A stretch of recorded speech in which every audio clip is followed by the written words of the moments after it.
Hello bachcho, let's read the question and the question says which of the following is the correct order of size of the given species। तो हमें बताना है कि कौन सा जो है ऑर्डर गिवन स्पीशीज का करेक्ट ऑर्डर है साइज का, हमें वो बताना होगा। तो यहाँ पर जो की कंसेप्ट की बात करेंगे तो वो लग जाएगा, की कंसेप्ट लग जाएगा पीरियोडिक प्रॉपर्टी का।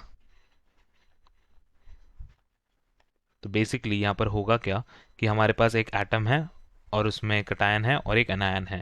तो बेसिकली जब हम कैटायन की बात करते हैं तो कैटायन में क्या होता है कि removal of an electron, removal of an electron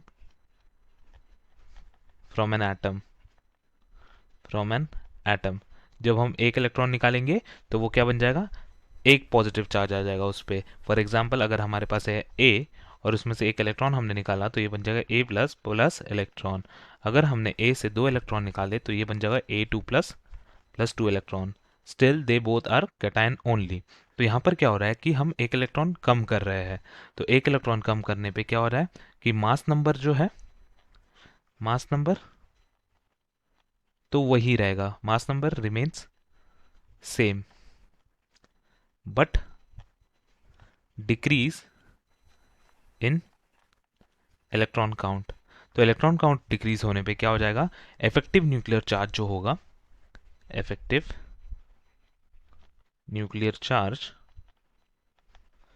जो होगा वो इस केस में विल इंक्रीज, क्योंकि number of protons will be more और इलेक्ट्रॉन्स कम होने के कारण क्या होगा, न्यूक्लियस अपनी तरफ ज़्यादा खींचेगा उन बाहर वाले इलेक्ट्रॉन्स को। तो इसके कारण हम क्या बोलेंगे कि यहाँ पर जो साइज है वो साइज डिक्रीज होगी। In the case of cation size decreases. Then जो नॉर्मल एटम में है उसका अगर नॉर्मल हुआ तो उससे क्या हो जाएगा, साइज उससे डिक्रीज होगा। अगर हम एनायन का केस कंसिडर करेंगे, एनायन में कंप्लीटली ऑपोजिट होगा, क्योंकि एनायन में क्या हो जाएगा, anion is generated when we add an electron, add an electron to the atom.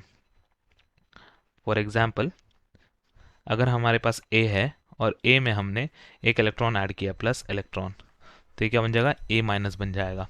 Similarly अगर ए में हमने दो इलेक्ट्रॉन ऐड किए तो ये बन जाएगा ए टू माइनस। तो ये दोनों ही क्या है, एनायन ही है। पर यहाँ पे क्या हो जाएगा कि नंबर ऑफ इलेक्ट्रॉन जो है, number of electron is going to increase, will increase. And mass number तो no effect, mass number remains same.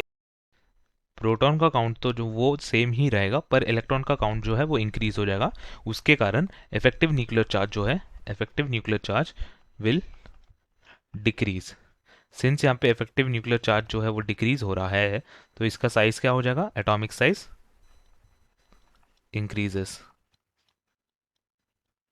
तो करेक्ट ऑर्डर हम क्या बोलेंगे, कैटायन का जो साइज है वो सबसे छोटा होगा तो हम आई प्लस को पहले लिख लेंगे, फिर होगा किसका, नॉर्मल एटम का, और सबसे बड़ा होगा आई माइनस का, क्योंकि ये एनायन फॉर्म में है, राइट। तो यहाँ पे जो है ऑर्डर रिवर्स ऑर्डर में लिखा है। तो हम शुरू करेंगे किससे, आई माइनस जो है सबसे बड़ा होगा, देन आई होगा, देन सबसे छोटा जो होगा वो आई प्लस होगा। और ये जो सेट ऑफ ऑप्शन दिया है वो दिया है हमारा ऑप्शन नंबर 4 में। सो हमारा सही आंसर हो जाएगा ऑप्शन 4, जिसमें आई माइनस आई आई प्लस दिया है। So this will be the correct answer and rest everything will become automatically incorrect. Hope you understood it well, best of luck.